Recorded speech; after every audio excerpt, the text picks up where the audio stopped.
아멘. 함께 은혜 받을 말씀은 구약성경 열왕기상 8장 54절부터 61절까지 말씀입니다.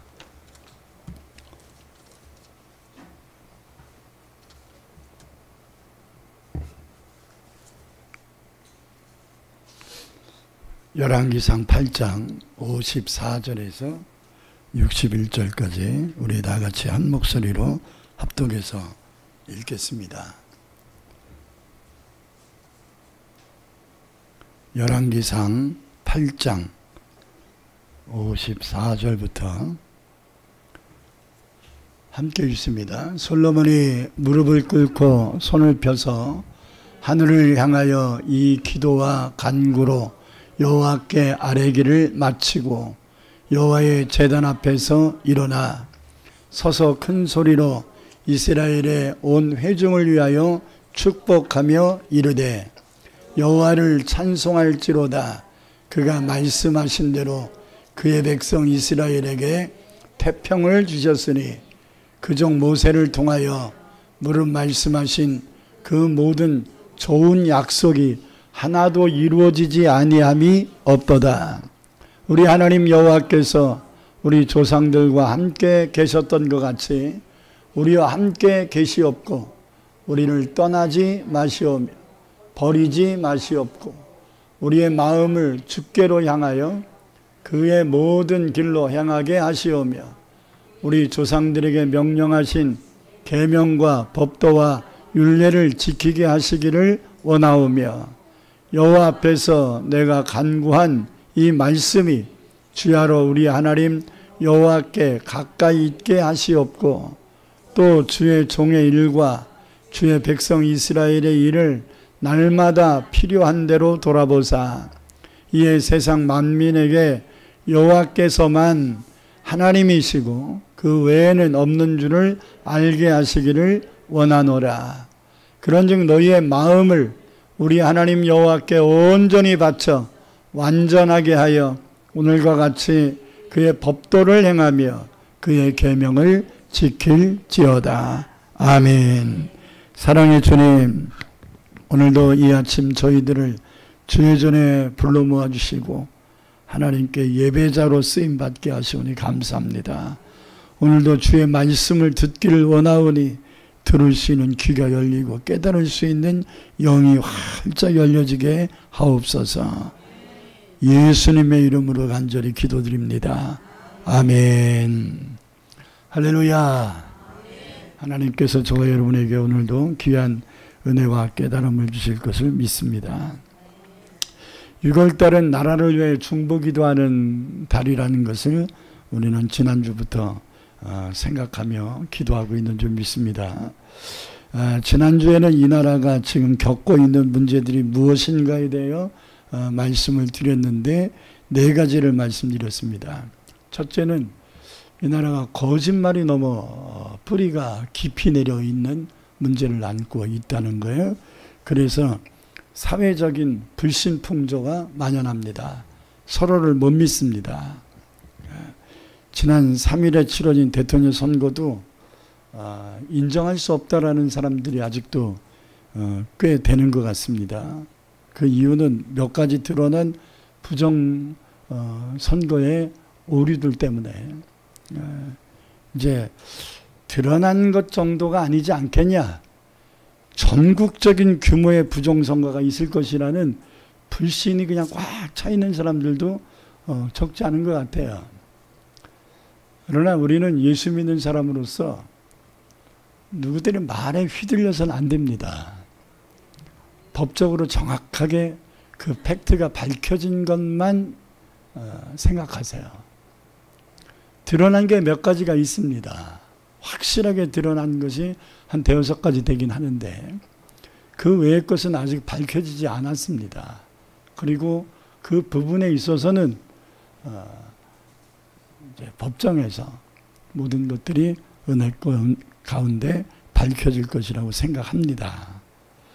그러나 이런 몇몇 가지의 부정선거 문제로 인해서 대통령 선거 자체가 부정돼서는 안 된다라는 것을 우리는 분명히 인식하고, 내가 원하는 사람이 됐든 원치 않는 사람이 됐든 일단은 인정을 하고, 법정에서 큰 문제가 있어서 이거 다시 엎어야 된다라고 한다면, 예를 들면 이제 대법원의 파기환송이 고등법원으로 갔는데 고등법원에서 이제 100만 원 이상의 벌금형이 나온다든지 이렇게 된다면 원치 않게 또 부득이하게 대통령 선거를 치러야 되는 아픔을 겪습니다. 저는 개인적으로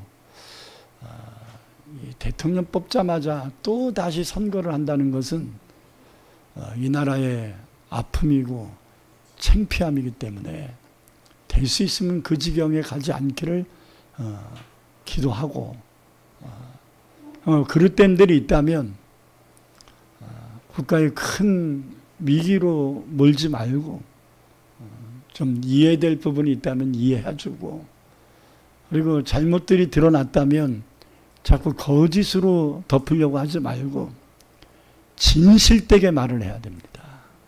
아멘.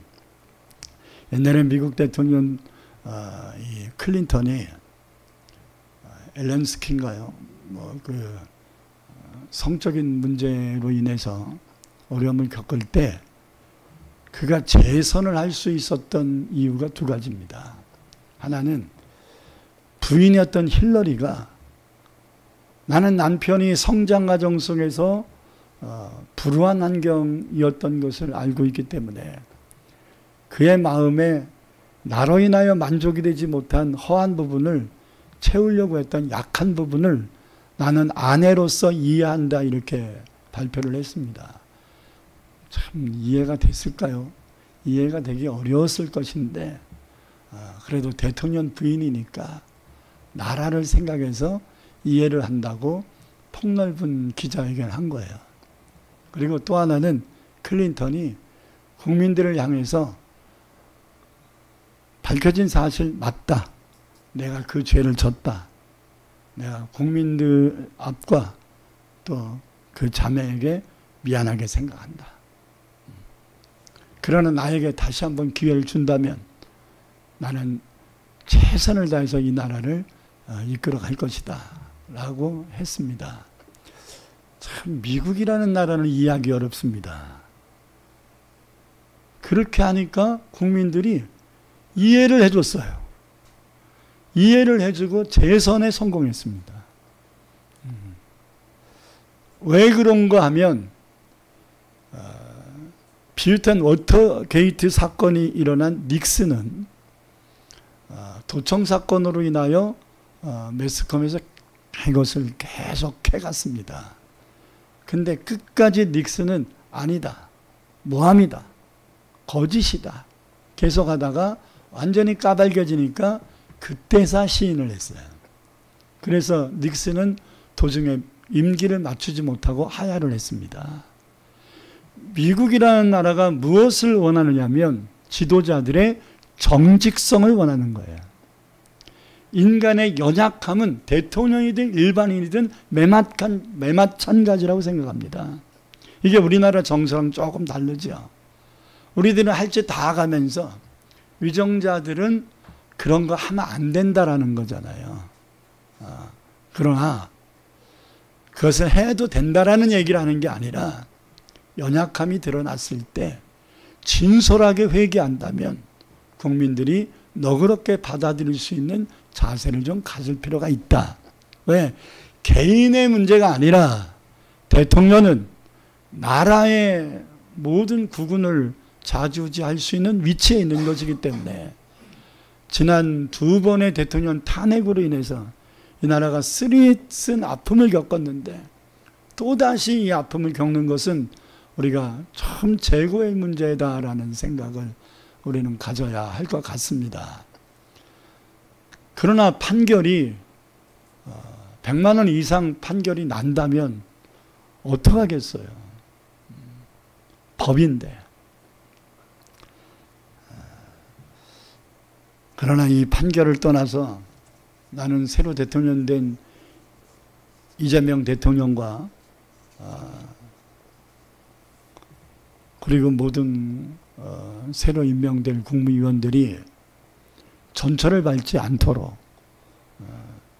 좀 더 진실하게 그렇게 하고자 원해서 대통령이 되고 장관이 되고 국회의원들이 됐다면 국민들의 약속을 지키고 국민들을 거짓으로 몰아가지 말고 진실되게 자기의 잘못을 고할 수 있기를 바랍니다. 그럼 국민들은 이미 대통령이 됐기 때문에 그렇게 국가의 국운이 움직여지는 정도의 문제가 아니라면 이해를 할 수 있기를 나는 목사로서 소망합니다. 이미 이런 리스크의 문제는 국민들이 알고 있었습니다. 그런 가운데서 50%에 가까운 사람들이 알고도 지지를 한 거 아닙니까? 다시 말해서 계엄을 행했던 전직 대통령인 윤석열 대통령보다 개인적인 리스크가 있고 이런 사법적인 문제들이 있어도 그것은 개인적인 문제고 이건 국가를 뒤집어 엎으려고 하는 이런 문제였다라고 판단을 한 거예요. 그 국민들의 판단이 옳으냐 그르냐를 떠나서 일단 과반수에 가까운 국민들이 계엄 선포한 문제가 이재명 씨의 사법 리스크의 문제보다 크다고 판단한 겁니다. 이것이 대다수는 아니지만 과반수에 가까운 국민들의 생각이었기 때문에 이 모든 것이 뭐 거의 100%는 아니지만 8, 90% 까발겨졌는데도 선택을 한 것이라면 국민들의 선택에 우리는 예를 들어서 부정선거가 지금 루머가 도는 것처럼 막 다발로 나온 것이 법적으로 사실 확인이 분명히 됐다면 이런 것은 부정선거는 있어서는 안 되지요. 이것은 국가의 국운이 걸려있는 문제입니다. 부정을 저질러서 대통령 된다면 그 사람이 이 나라를 바르게 이끌어갈 수는 없을 것입니다. 그러므로 지금 루머가 돌고 있는 이런 선거 용지에 200~300장씩 묶어서 나왔다라고 하는 이것이 사실이지 않기를 바라지만 만약에 사실이라면 이것은 대통령이 된 사람의 자격이 없고 그거에 대해서 국민들에게 참여를 해야 할 것입니다. 그러나 국가를 좌지우지할 정도의 문제가 아니라면 이미 선거가 끝났기 때문에 다시 역행을 시키려고 하는 생각을 갖지 않았으면 좋겠습니다. 용서해 주기를 바랍니다.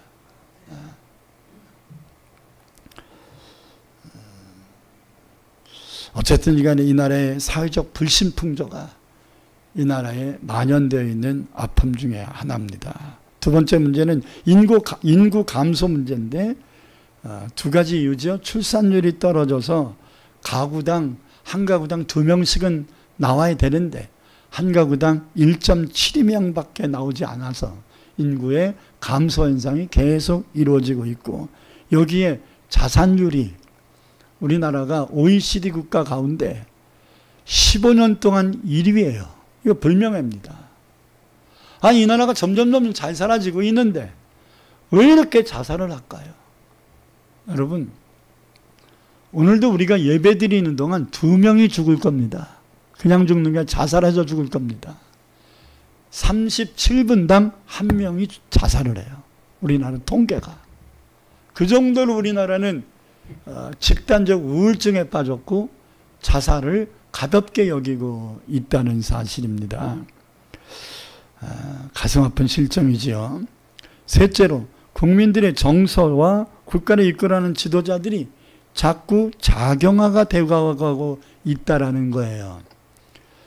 국민들을 먼저 생각하거나 앞날을 깊이 있게 생각하지 아니하고 북한에게 일방적인 퍼주기를 하는 것은 그거에 대한 열매가 없음에도 불구하고 여전히 그 생각을 버리지 못하는 지금 민주노총이 현대제철인가요? 현대중공업인가요?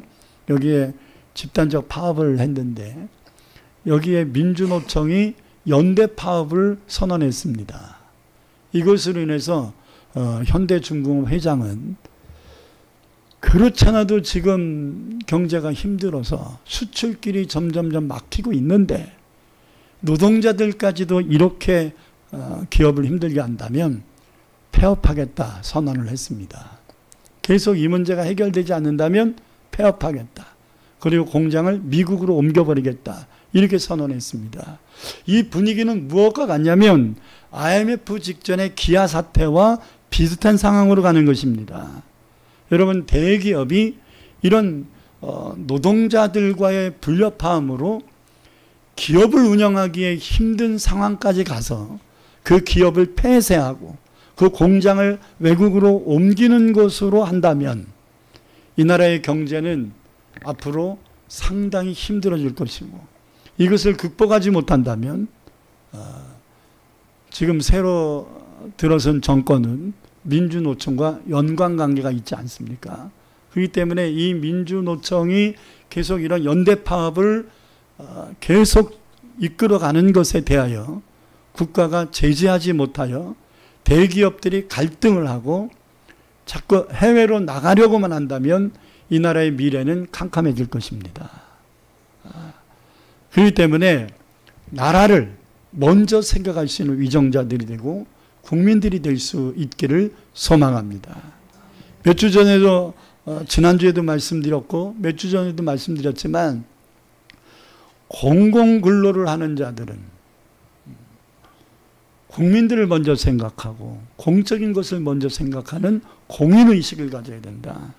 이런 나라를 먼저 생각하지 않고 개인의 이익, 집단적인 이익만을 생각해서 나라를 망치는 일을 서슴없이 한다면 그것은 그 자체가 매국노인 것입니다.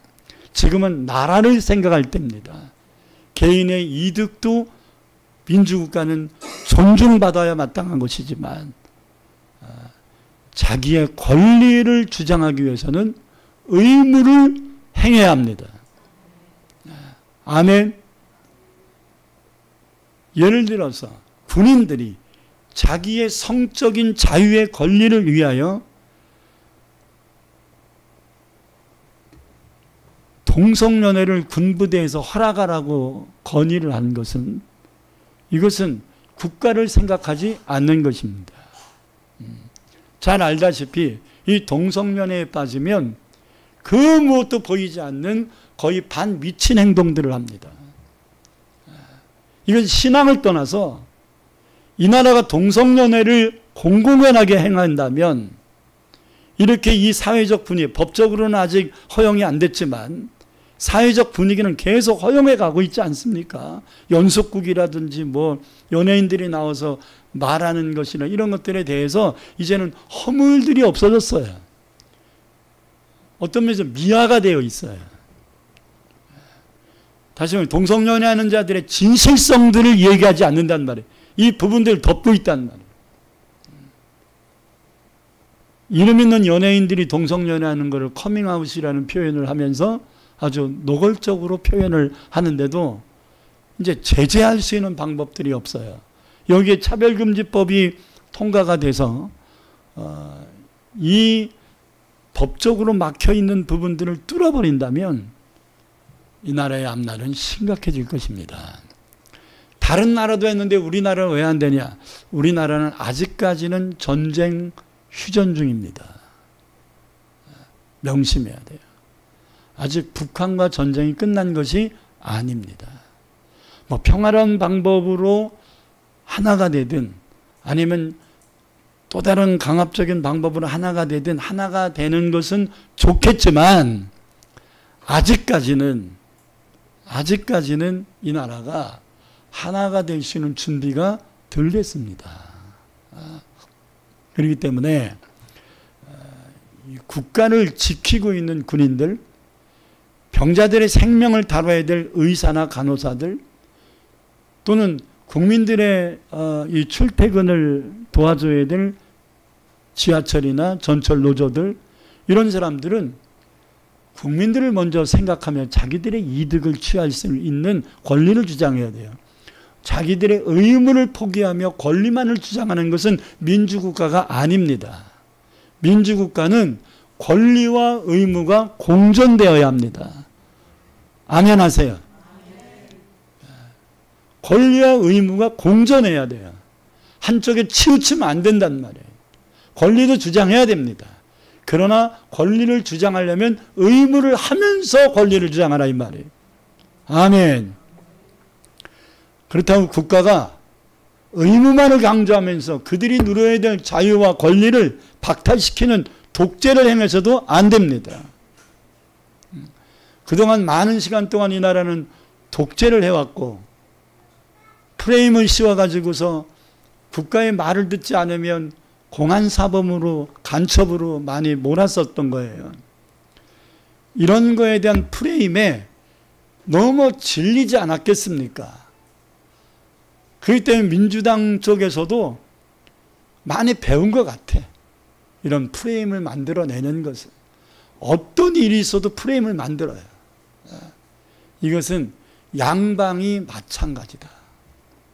그래서 나는 우리나라의 국회의원들을 향해서 목사로서 다시 한번 권고하고 그들을 위해 기도하는 바는 제발 나라를 먼저 생각하는 국회의원들이 됐으면 좋겠습니다. 방탄국회라는 말 듣지 않았으면 좋겠습니다. 너무 진영 논리에 빠졌다는 말들이 나오지 않았으면 좋겠습니다. 진영 논리는 어느 정도 있어야 합니다. 자기 주장이 없이 어떻게 민주국가를 할 수 있겠습니까? 그러나 나라를 힘들게 만드는 진영 논리는 안 됩니다. 나라를 분열시키는 진영 논리는 안 됩니다. 자기 주장도 해야 되겠지만 이 주장이 너무 지나쳐서 국가를 힘들게 해서는 안 됩니다. 국민들을 분열시켜서는 안 됩니다. 최소한 예수 믿는 저와 여러분만큼은 이 나라를 먼저 생각할 수 있기를 바랍니다. 끝으로 한국교회가 빛과 소금 역할을 제대로 감당하지 못하고 적지 않게 썩어가고 있다는 것이 이 나라의 문제점이라는 것을 지적했습니다. 하나님께서 그동안 한국교회를 왜 부흥시켜 주셨는지에 대한 교회의 사명을 잃어버리고 기복주의에 빠졌고 혼합주의에 빠졌고 생명력을 잃어가고 있다는 것이 심각한 문제입니다. 그 밖에도 여러 가지 문제가 있겠지만 특히 이 네 가지 문제를 위해서 우리는 더욱더 기도해야 될 것을 지난주에 말씀을 드렸습니다. 오늘은 또 다른 측면에서 이제 우리나라가 좀 앞으로 잘 될 수 있는 길이 무엇일까를 좀 말씀을 통하여 생각해 보고자 원하는 것입니다. 우리의 기도 제목이 되기를 원합니다. 사랑하는 성도 여러분, 우리나라가 어떻게 하면 이 위기를 극복하고 잘 될 수 있을까? 어떻게 하면 하나님이 주신 복을 받는 나라가 될 수 있을까? 오늘 본 말씀은 하나님의 성전을 봉헌한 이스라엘의 3대 세 번째 왕이었던 솔로몬이 성전 봉헌식을 하면서 백성들을 축복해 준 내용이에요. 이 내용이 굉장히 중요한 관건이라고 생각을 합니다. 먼저 오늘 본 말씀을 앞부분을 읽겠습니다. 54절부터 60절을 먼저 읽겠습니다. 솔로몬이 무릎을 꿇고 손을 펴서 하늘을 향하여 이 기도와 간구로 여호와께 아뢰기를 마치고 여호와의 제단 앞에서 일어나 서서 큰 소리로 이스라엘의 온 회중을 위하여 축복하며 이르되 여호와를 찬송할지어다. 그가 말씀하신 대로 그의 백성 이스라엘에게 태평을 주셨으니 그 종 모세를 통하여 무릇 말씀하신 그 모든 좋은 약속이 하나도 이루어지지 아니함이 없도다. 우리 하나님 여호와께서 우리 조상들과 함께 계셨던 것 같이 우리와 함께 계시옵고 우리를 떠나지 마시오며 버리지 마시옵고 우리의 마음을 주께로 향하여 그의 모든 길로 행하게 하시오며 우리 조상들에게 명령하신 계명과 법도와 율례를 지키게 하시기를 원하오며 여호와 앞에서 내가 간구한 이 말씀이 주야로 우리 하나님 여호와께 가까이 있게 하시옵고 또 주의 종의 일과 주의 백성 이스라엘의 일을 날마다 필요한 대로 돌아보사 이에 세상 만민에게 여호와께서만 하나님이시고 그 외에는 없는 줄을 알게 하시기를 원하노라. 이 말씀을 간단하게 두 가지로 요약하면 그것입니다. 하나님은 이스라엘을 떠나지 말아주시고 이스라엘 백성들은 하나님이 주신 말씀을 지키면서 살기를 원한다.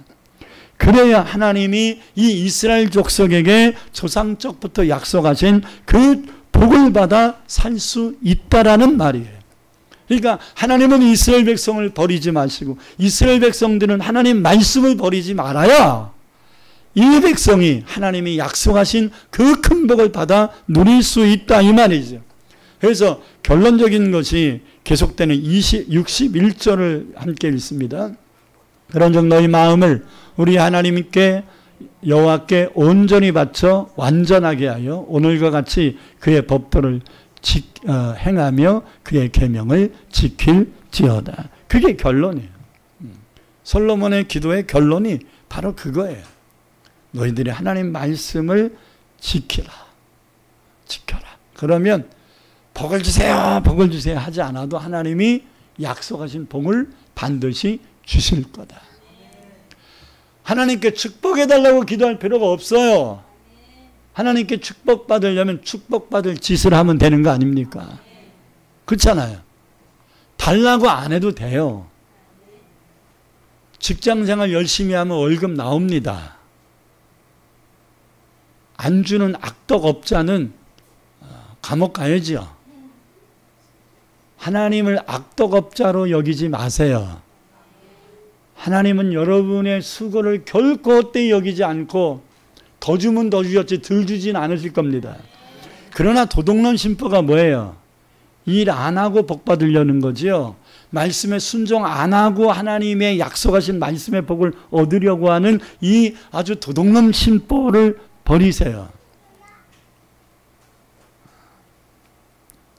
모든 사람이 다 하나님을 잘 믿고 그 말씀대로 살면 금상첨화겠지만 그렇지 못한다 할지라도 예수를 믿는 우리만큼이라도 하나님 잘 섬기고 그 말씀에 순종하며 산다면 우리들도 이 나라가 복을 받게 될 줄 믿습니다. 창세기 12장에서 하나님이 아브라함에게 약속하신 말씀을 보면 이게 분명합니다. 모든 자들이 다 잘돼서 모든 자들이 잘해서 잘되는 건 아니에요. 하나님을 믿는 자들이 잘되면 더불어 잘되게 하시는 게 하나님의 법칙이라 이 말이에요. 한번 읽겠습니다. 창세기 12장 1절 3절 여호와께서 아브라함에게 이르시되 너는 너의 고향과 친척과 아비의 집을 떠나 내가 내게 보여줄 땅으로 가라.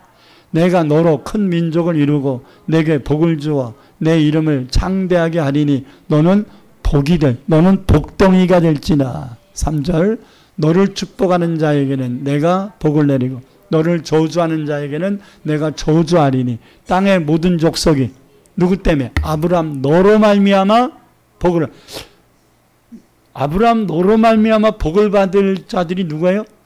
땅에 사는 모든 족속. 이 성경이 그렇게 말씀하신 거잖아요. 하나님이 약속하신 거잖아요.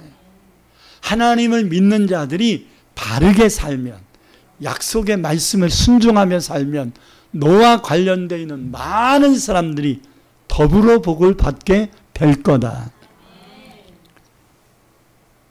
자, 저와 여러분이 복덩어리가 되면 나로 인하여 가족이 복을 받을 겁니다. 아멘. 여러분들이 하나님의 복덩이가 돼서 여러분의 자녀들이 형통할 수 있기를 축복합니다. 여러분들의 가정이 잘 돼서 여러분의 집안을 일으킬 수 있기를 축복합니다. 우리 교회가 하나님의 뜻을 이루어 하나님께 쓰임받으면 이 한국교회가 다시 일어날 수 있기를 소망합니다. 신명기 28장 1절에 6절을 다시 한번 읽겠습니다. 우리가 많이 읽었던 말씀인데 이 말씀도 여전히 하나님을 믿는 우리가 순종하고 바로 서면 주변이 잘 된다는 말씀이 있는 거예요. 읽겠습니다. 내가 내 하나님 여호와의 말씀을 삼가 듣고 내가 오늘 내게 명령하는 그의 모든 명령을 지켜 행하면 내 하나님 여호와께서 너를 세계 모든 민족 위에 뛰어나게 하실 것이라. 내가 내 하나님 여호와의 말씀을 청종하면 이 모든 복이 내게 임하며 내게 이르. 이 모든 복이 뭐예요? 그 다음부터 3절부터 이제부터 이제 모든 복이에요. 성읍에서도 복을 받고 들에 나가서도 복을 받을 것이며 내 몸의 자녀와 내 토지의 소산과 내 짐승의 새끼와 소와 양의 새끼가 복을 받을 것이며 내 광주리와 떡반죽 그릇이 복을 받을 것이며 내가 들어와도 복을 받고 나가도 복을 받을 것이니라. 아멘. 네가 복을 받는다는 말이거든요. 근데 너만 복 받는다는 말이 아니잖아요. 네 집에 사는 개새끼까지 복을 받는다는 얘기잖아요.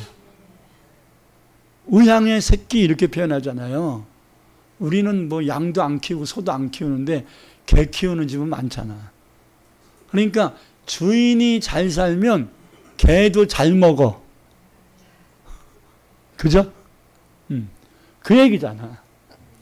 주인이 하나님께 복을 받으면 그 주인을 돕고 있는 종들도 잘 살아. 할렐루야. 여러분이 직장을 갔을 때 여러분이 복덩어리면 여러분이 다니는 직장이 형통함을 얻을 거야. 자, 요셉이 하나님께 형통의 복을 받으니까 요셉이 섬기는 주인 보디발이 복을 받잖아. 아멘. 이게 거꾸로 된 거 아닙니까? 보디발이 요셉에게 배려를 해줘야 되는 거잖아요. 그래야지 요셉이 잘 되는 거잖아요. 근데 요셉이 하자는 대로 보디발이 다 들어줘. 그래서 보디발의 가정이 복을 받았대. 말이 됩니까? 근데 성경이 입증하잖아. 아멘. 그러므로 여러분들이 복덩어리가 돼야 된다는 것을 먼저 확신하기를 바랍니다. 6.25를 겪고 휴전한 지가 이제 벌써 73년이 돼 가는데요. 우리나라는 엄청난 70여 년 동안 복을 받았습니다. 완전히 이 땅에 사는 나라 가운데 우리가 6.25를 겪을 때 가장 가난한 나라였어요. 가장 불쌍한 나라였어요. 지금도 그 6.25 끝난 다음에 우리 할아버지 세대죠. 그 미군 트럭을 쫓아가면서 기분이 쪼그레 타는 이 영상 같은 게 있어. 굉장히 웃겨. 근데 처음엔 웃는데 조금 지나면 가슴이 너무 아파요.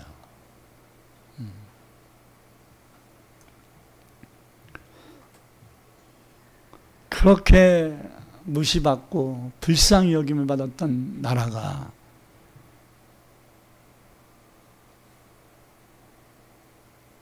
세계 열방 위에 뛰어난 민족이 되었습니다. 신명기 28장의 약속이 이루어진 겁니다. 이제는 우리나라의 위상이 그 누구도 함부로 할 수는 없어요. 본래 우리나라는 항상 외부로부터 침략을 받으며 살아왔던 약한 민족입니다. 그래서 함석헌 선생님이 얘기한 것처럼 우리나라 반만년의 역사는 슬픔의 역사다. 저는 그 책을 읽으면서 이게 사실인가?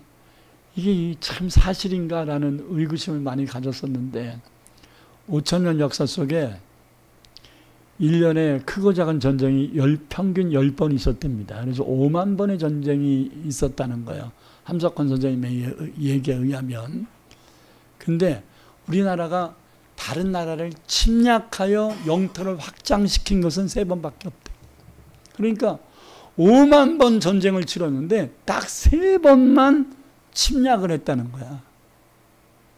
나머지는 다 의도 터졌다는 얘기죠.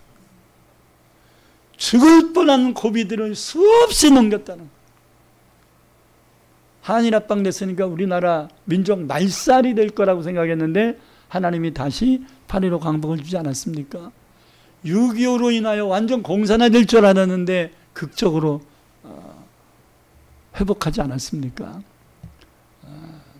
6.25 때 일어났던 하나님의 놀라운 은혜 세 가지를 저는 이제 넷째 주 설교 때 할 생각입니다. 6.25를 앞두고 할 생각입니다. 진짜 제가 이 역사에 대한 이야기를 들으면서 참 가슴이 뭉클해서 그저 되는 것이 없었구나.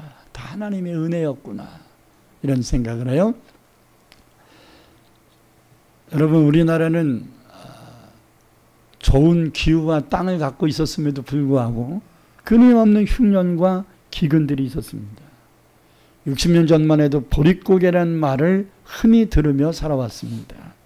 지금 우리가 선교를 해주고 있는 나라들이 5, 60년 전만 해도 우리나라를 원조해줬던 나라들이에요.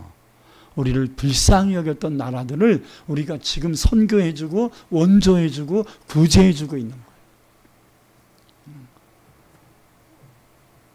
지금 전 세계에서 가장 빈민국가 중에 하나인 에티오피아가 우리나라 6.25 참전국이에요. 케냐도 의료 참전국입니다. 우리 교단에서 가장 많이 선교를 하고 있는 나라가 케냐거든요. 아프리카. 근데 이 아프리카 케냐도 우리나라 6.25 때 의료 지원을 해준 나라예요. 그리고 필리핀, 인도, 파키스탄 이런 나라를 다 우리나라 군인들을 보내고 의사들을 보내줬던 6.25 때 참전 국가들입니다. 이런 나라들이 6.25로 인하여 피폐해졌던 우리나라를 불쌍히 여겨서 군인도 보내주고 물질적인 원조도 해줬던 나라들인데요. 지금은 반대가 되지 않았습니까? 우리나라가 그들을 돕고 있습니다. 이거는 놀라운 일입니다. 이건 우리의 힘이라고 볼 수가 없습니다. 이런 나라들에게 우리나라는 엄청난 선교사들을 파송하고 있고 그 나라를 위하여 학교를 세워주고 병원을 세워주고 이런 큰 일들을 하고 있습니다. 이 놀라운 역사는 성경 그대로 하나님을 믿는 우리가 하나님의 복을 받음으로써 비롯된 것임을 잊지 말기를 바랍니다. 우리나라는 미국 다음으로 세계 선교를 하고 있는 선교 제2국가입니다. 지금 전 세계 속에 불고 있는 한류 물결은 그 누구도 막을 수 없는 큰 흐름이 되었습니다. 우리는 이러한 때에 믿음의 초심을 잃지 말고 오직 하나님의 은혜에 보답하기 위하여 더욱 말씀에 순종하며 예배하는 삶을 살아야 합니다. 남과 비교해 상대적 빈곤감에 헤매서는 안 됩니다. 60년 전, 70년 전 전만 해도 우리는 진짜 먹을 것이 없는 절대 빈곤 국가였습니다. 그런데 이 나라가 그때보다 불행을 느끼고 자살을 이렇게 하고 있다는 것은 이건 뭔가 지금 잘못되고 있는 상대적 빈곤감, 상대적 박탈감 이런 것이 우리 국민들의 영혼을 피폐케 하고 있는 것입니다. 예수 믿는 사람들까지도 우울증 환자들이 수두룩합니다. 제가 요즘은 부흥회를 잘 안 나가지만 부흥회를 한참 나갈 때는요. 그 부흥회 온 성도들 가운데 꼭 한두 명은 우울증 환자야. 그래서 많은 분들이 우울증 치료하는 목사라고 말할 정도로 제가 부흥회를 갈 때마다 우울증 환자들이 꼭 한두 명 있더라고요. 근데 뭐 크게 제가 기도해 드린 것도 없어요. 다 하나님이 하신 거예요. 다 하나님이 하신 거예요. 그냥 실컷 우니까 우울증들이 떠나요. 은혜 받고 실컷 누르니까 그 응어진 한들이 풀려버려요. 이게 다 하나님이 하시는 거예요. 아멘. 이 나라가 앞으로 더욱더 나눠주고 선교하며 살 수 있는 방법은 오직 하나님의 말씀에 순종하는 우리에게 달려 있다는, 여러분 서로에게 인사하십시다. 우리가 말씀에 순종하며 살아서, 시작, 우리가 말씀에 순종하며 살아서 그 다음에 가정을 살리고 나라도 살립시다. 시작, 가정을 살리고 나라도 살립시다. 이제 뭉쳐서 우리가 말씀에 순종하며 살아서 가정도 살리고 나라도 살립시다. 시작. 우리가 말씀에 순종하며 살아서 가정도 살리고 나라도 살립시다. 할렐루야! 그리 될 수 있습니다. 왜? 우리가 할 수 있는 게 아니라 우리를 보시고 하나님이 그리하실 것입니다. 두 번째로 우리들이 행한 지난날의 잘못을 진심으로 회개하면 회복되는 복을 받을 수 있습니다.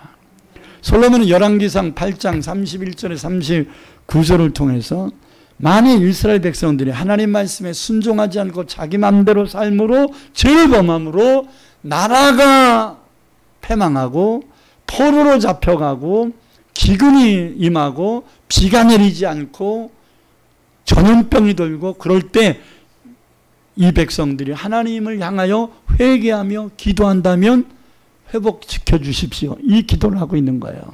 오늘 본문 앞에 있는 부분인데요. 한번 같이 읽겠습니다.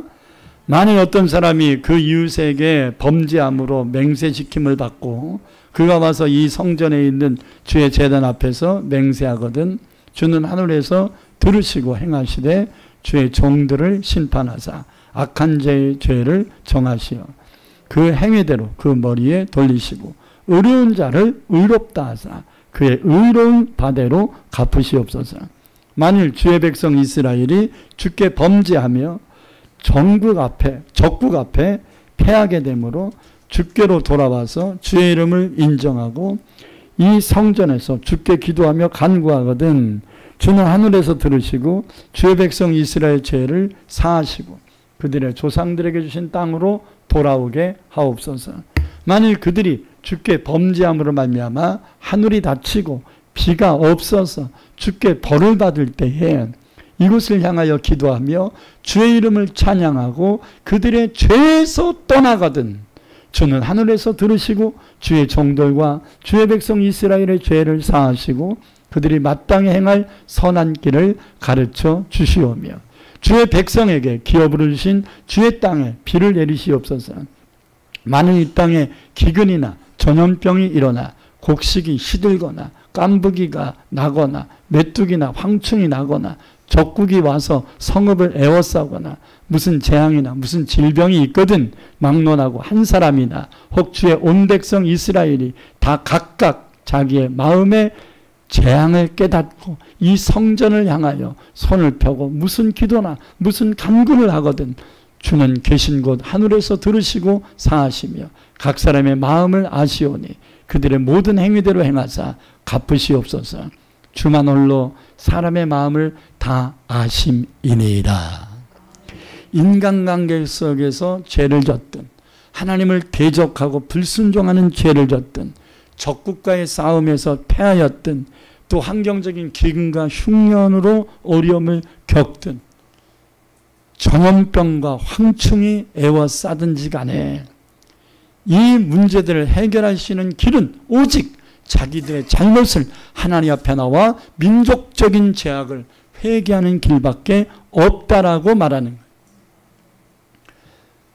여러분 코로나가 세계에 창궐할 때 세계는 이 병균 때문에 이 세균 때문에 엄청 초긴장하고 놀랐습니다. 이걸 팬데믹 현상이라고 그러거든요. 1억 명 이상의 사람들에게 감염이 되면 이것은 질병으로 일어난 팬데믹이다 이렇게 정의를 내립니다. 그러면 각 국가들은 이거를 이제 관리 시스템으로 가야 되는 것이 이제 의료 지침이거든요. 그런데 다른 나라에 비해서 지난 문재인 정권은 잘못된 방향 정책을 한 것들이 몇 가지가 있습니다. 교회에 편중적인 정책을 폈습니다. 식당이나 그 외의 것들은 거리두기를 해가면서 운영할 수 있도록 했는데 교회는 무조건 10명으로 제한을 해버린 거예요. 이것은 굉장히 종교 편향주의적인 정책이었습니다. 그럼에도 불구하고 한국교회가 이 정부의 정책을 앞서서 받아들여서 이 방역을 한다는 명분 하에 예배를 폐지하기에 이르렀던 이런 실수는 하나님 앞에 반드시 회개를 해야 됩니다. 뭐가 더 중요하냐 이거예요. 여태까지 우리나라는 뭐 사스가 왔든 메르스가 왔든 그 밖에 수없는 이 팬데믹 현상을 일으켰던 질병들이 찾아왔을 때 그때 한국교회는 더더욱 그에 모여서 하나님 이 사스를 물리쳐달라고 이 메르스를 물리쳐달라고 기도함으로 말미암아 해결을 받았습니다. 하나님께 응답을 받았습니다. 얼마 되지 않아서 기적적으로 이 병균들이 사라져버렸었습니다. 저절로 사라지는 게 어디 있겠어요. 그러니까 하나님이 걷어가시니까 되는 거지요. 아멘. 근데 이 코로나 대처는 너무 잘못한 겁니다. 기도를 못하게 한 거예요. 예배를 못 드리게 한 거예요. 모임 자체를 폐지시키게 한 거예요. 물론 조심해야지요. 여러분 매일 개수를 했잖아요. 시간마다 코로나 걸린 감염수를 개수했잖아요. 근데 나중에 보니까 그 죽은 수가 평상시에 죽은 사망수랑 몇 명 차이가 안 나. 어차피 그 정도의 수는 코로나가 안 왔어도 죽어가는 수야. 우리는 속았던 것입니다. 그러면 지금 서부 아시아에는 윤대한 선교사가 있는 서부 아시아에는 심각한 변종 코로나가 지금 발생했습니다. 그래서 윤대한 선교사 가정도 2주 동안 아주 약이 없어가지고 우리가 먹던 약이 뭐였죠? 타이레놀 하나가 없어갖고 이 네 식구가 집에서 그냥 열병에 시달려가면서 하나님께 기도해서 약 안 맞고 고침받았어. 지금도 안 끝났답니다. 그리고 이게 사실인지는 모르겠는데 지금 그 변종 코로나가 우리나라에 들어와서 지금 퍼지고 있다는 거예요. 옛날 문재인 정권이었으면 지금 난리 났어요. 교회 문 닫으라고 했을 겁니다. 근데 이제 말도 안 하잖아. 이런 거 얘기하면 이제 이 정권 유지하기가 쉽지가 않아. 근데 조금 지나보세요. 이제 정권이 자리를 딱 잡잖아요. 그러면 이제 이런 것을 활용할 수도 있어요. 국민들 말 못하게. 그렇기 때문에 나는 그런 문제가 생기지 않기를 바랍니다. 다시는 서로 속고 속이는 문제들이 발생하지 않기를 바랍니다. 모두가 하나님과 또 백성들 앞에 서로에게 진실이 기본이 될 수 있기를 소망합니다.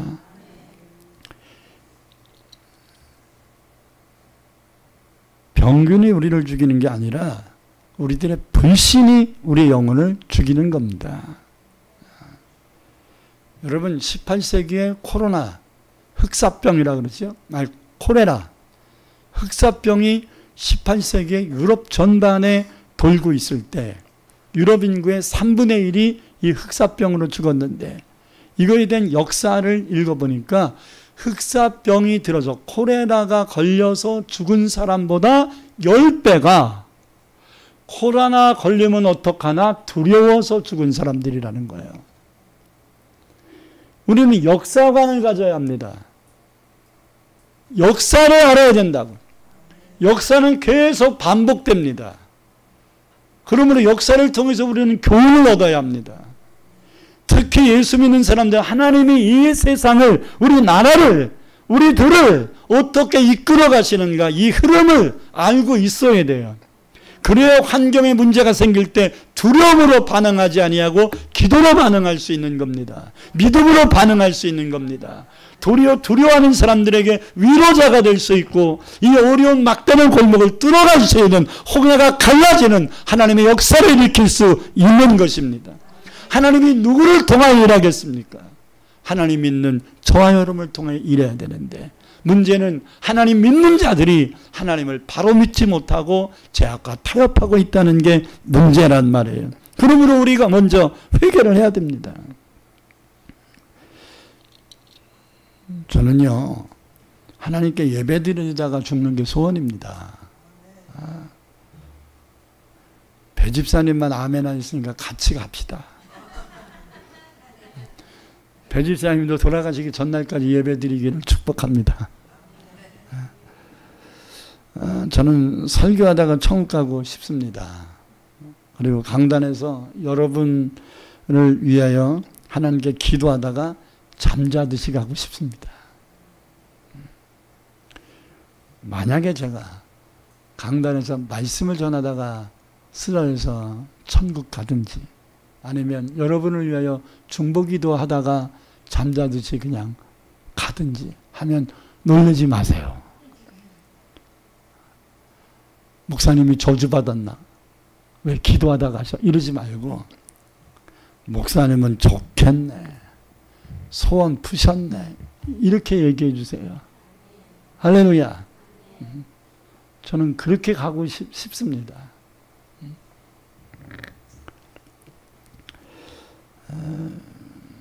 도리어 제가 기도하다가 쓰여서 가면 축하해 주세요. 소원 푸셨다고. 아멘. 저는 한국교회가 예배를 피하고 기도를 피하려고 타협한 것에 대해서 궁극적인 기도 회개를 해야 된다고 생각하고 있기 때문에 몇몇 목사님들과 함께 사단법인 기독교 교회개혁 연합회를 만들었습니다. 그래서 매달 둘째 주 화요일 날 모여서 국가와 민족을 위하여 50여 명이 모여 늘 기도를 하고 있습니다. 대표장으로서 이 단체를 이끌어가고 있는데요. 이 나라의 살 길은 회개입니다. 그것밖에 없습니다. 한국교회가 다시 회복할 수 있는 길은 회개입니다. 왜 다니엘이 사자굴 속에 들어가는 위기 속에서도 기도를 포기하지 않고 끊임없이 기도를 했습니까? 하나님이 이스라엘 회복시켜 본국으로 돌아가 성전을 세우게 해주시겠다고 하신 말씀을 믿었기 때문 아닙니까? 여러분, 애국가의 가사와 같이 이 나라를 하나님이 보호해 주셔야 합니다. 나는 애국가가 이 나라에게 주신 하나님의 약속이라고 생각합니다.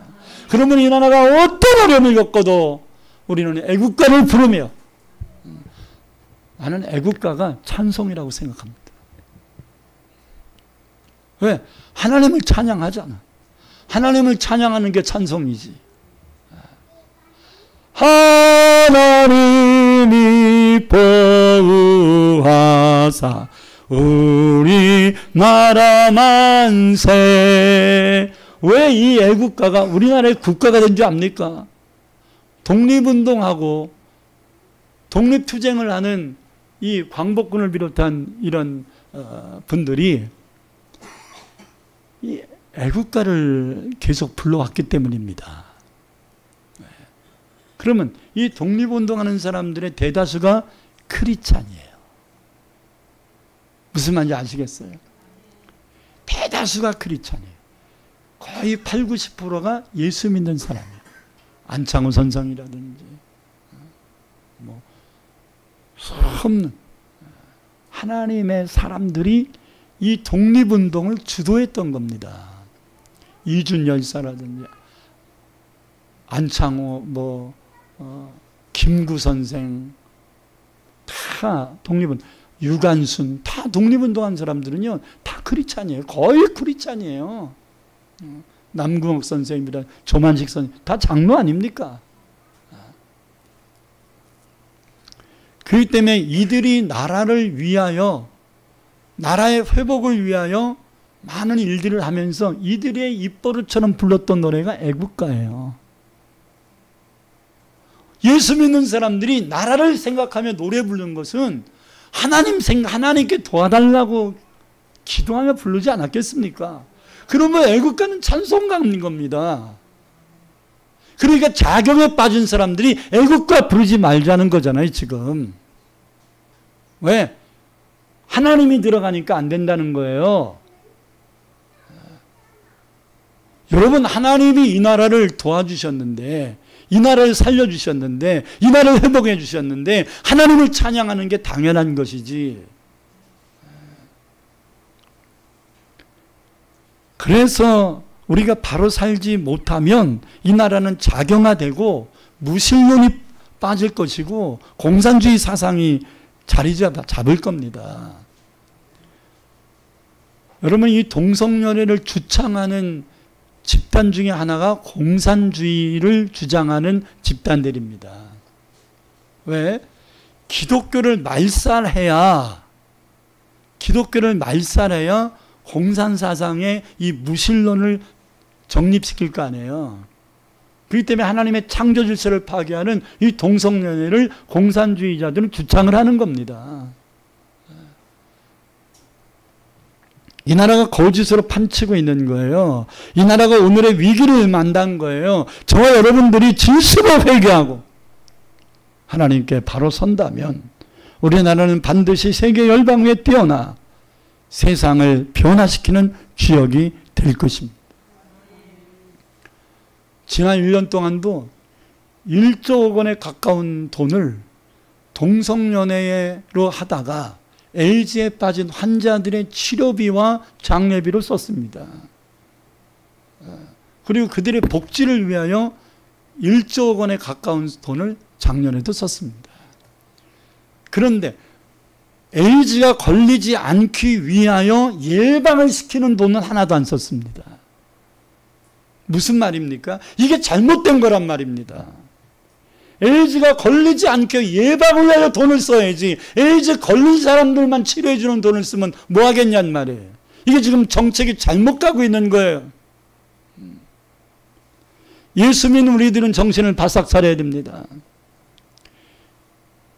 죄진 사람 위로하는 게 무슨 의미가 있습니까? 죄진 사람은 회개해야 마땅한 것이고 놀고 먹는 사람들 퍼주기가 무슨 의미가 있습니까? 열심히 일할 수 있는 분위기를 만들어야지. 새마을운동은 기독교 정신입니다. 김영기 장로가 가난농군학교를 만들면서 근면차조 협동정신을 가르쳤습니다. 이것을 박정희 대통령이 김영기 장로를 픽업해서 새마을운동을 일으킨 거예요. 김영기 장로는 새마음운동이라고 하자고 했는데 강요들이 그렇게 하면 종교 편향 문제가 걸릴 것 같으니 새마을운동이라고 하자 해서 새마을운동으로 새마음, 정신개조가 필요하다. 그래서 박정희 대통령이 주창했던 게 뭐예요? 미신타파 아닙니까? 무당 없애라는 거예요.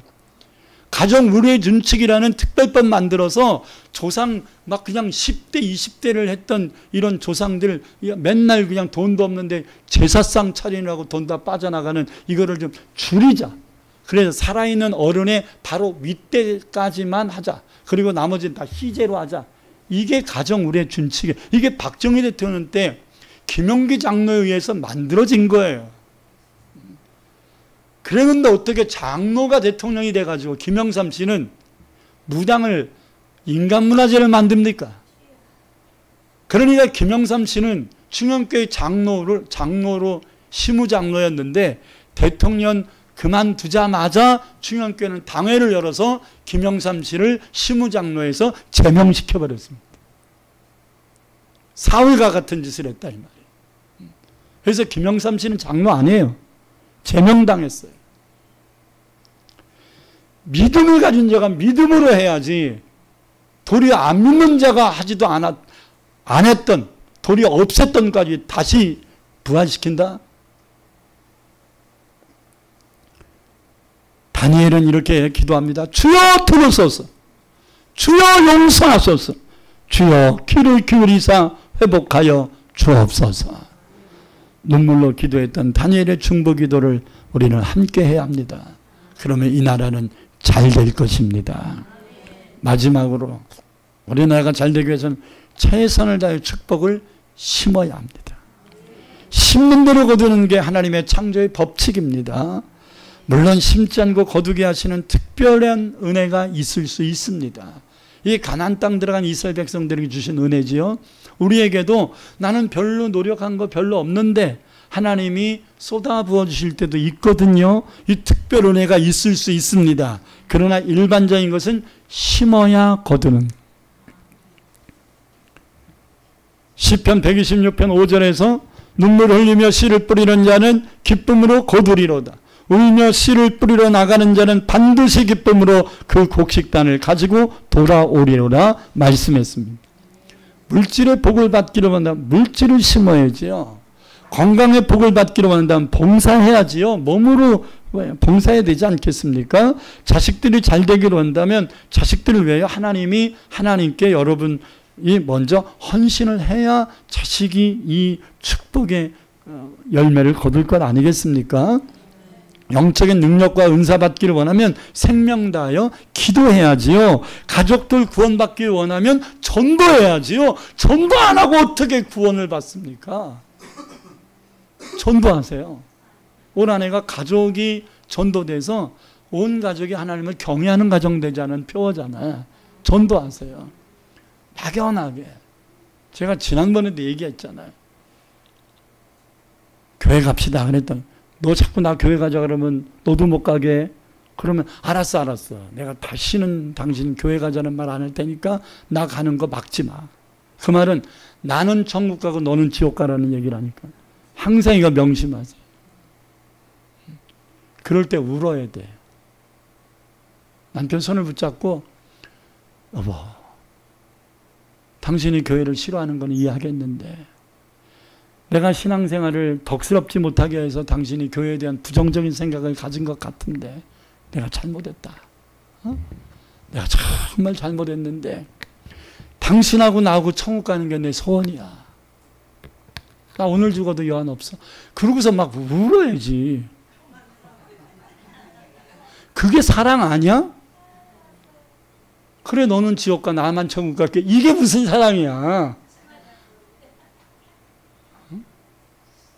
저 새끼 잘못 났어. 그냥 났더니 말 더럽게 안 들어. 막 이렇게 하면 그게 무슨 사랑이냐고. 좀 말 안 듣는 게 좀 있어도 미안하다 하면서 그냥 진정성 있는 말을 해줘야 되잖아요. 아멘. 그래야 가정을 구원시킬 수 있습니다. 이제부터 그렇게 하겠다고 생각하면 아멘. 그냥 기분 나쁜 말하면 그냥 삐쳐갖고 아유 내가 이런 말 듣고 교회를 가야 되나 말아야 되나 이런 갈등하지. 그런 갈등하는 사람이 무슨 가족을 전도하겠어. 그런 갈등은 아예 쓰레기통에 던져버리고 그런 말 들으면 가슴 아파서 더 하나님 앞에 눈물로 기도하고 막 그래야 됩니다. 할렐루야. 강한 자가 이기는 거예요. 아멘. 눈물에는 다 약합니다. 아멘. 자, 믿음은 행위가 동반돼야 온전함을 얻을 수 있고요. 목마른 사람이 샘물을 파는 겁니다. 깨달았다면 행하세요. 우리나라가 지난날 속에서 외국 선교사들의 뜨거운 사랑과 눈물겨운 희생을 통한 선교를 받아서 오늘에 이른 것입니다. 그들의 은혜를 잊어서는 안 됩니다. 그들이 무지한 우리의 민족을 학교를 세워가며 가르쳐가며 일깨워 주었습니다. 병들어 죽어가는 속수무책인 우리 민족을 치료해주고 병원을 세워줬습니다. 세브란스 병원이 다 선교사들이 세운 병원들 아닙니까? 가난 속에 헐떡거려 먹을 것이 없는 우리들에게 먹을 것을 공급해 줬습니다. 그들은 대가를 받고 한 게 아닙니다. 그들은 이 나라를 사랑해서 선교해 줬던 겁니다. 그래서 여러분 이 선교사 묘지에 가면 약 100여 명의 한국 개신교 선교사들이 무덤이 있어요. 그들의 묘비에 보면 나의 사랑하는 한국의 암흑의 선교사가 묻히다. 뭐 이런 내용들이 있다고요. 그러니까 이들이 고국으로 돌아갈 생각도 없었어. 그냥 여기서 그냥 죽을 때까지 선교하다가 이 땅에 묻혀서 희생의 미끄럼 되기를 원했던 거예요. 그래서 이 나라가 오늘에 이른 거예요. 받기만 하고 베풀지 않은 것은 돼지 같은 인생입니다. 사랑하는 성도름 조금 힘들더라도 우리가 받은 은혜를 우리도 다른 나라에, 어려운 나라에 선교를 해야 합니다. 영혼 살리는 것보다 더 귀한 일은 없습니다. 우리나라가 주님이 다시 오실 때까지 더욱 힘써야 될 가장 중요한 일은 선교임을 잊지 않기를 바랍니다. 그러면 주를 위하여 일하면 하나님은 그거 잘하라고 우리에게 사방팔방 열어주실 거예요. 복의 근원은 하나님이십니다. 기도하겠습니다. 저는 오늘 이 나라가 잘 되기 위해서는 세 가지가 필요하다.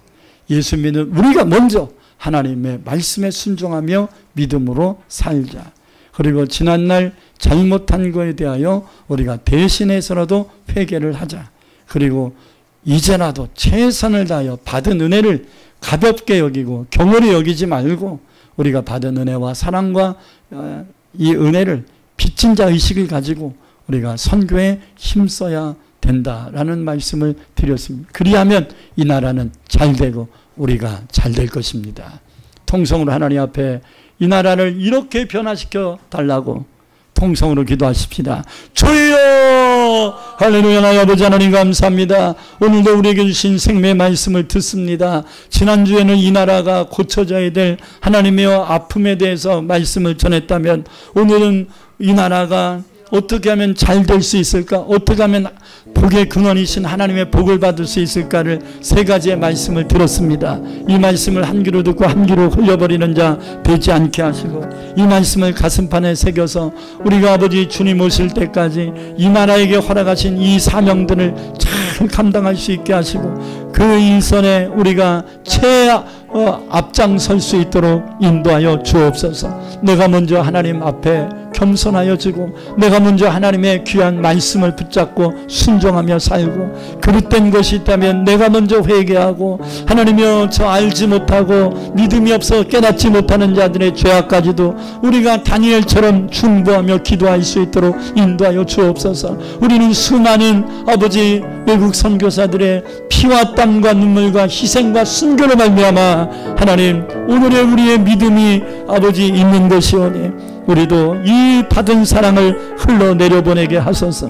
받은 이 은혜를 이 빛을 반드시 하나님이여 선교를 통하여 갖는 자들이 되게 하옵소서. 그래서 이 나라가 주님 오실 때까지 귀하게 쓰임받을 수 있는 복을 받게 하옵소서. 새로 뽑힌 대통령과 위정자들을 붙잡아 주셔서 어려움 속에 있는 이 나라를 바르게 이끌어갈 수 있도록 지혜를 주시고 용기를 주시고 세임을 주옵소서. 국물이 분열되지 않도록 하나 되게 하여 주옵소서. 예수님의 이름으로 간절히 기도드립니다. 아멘.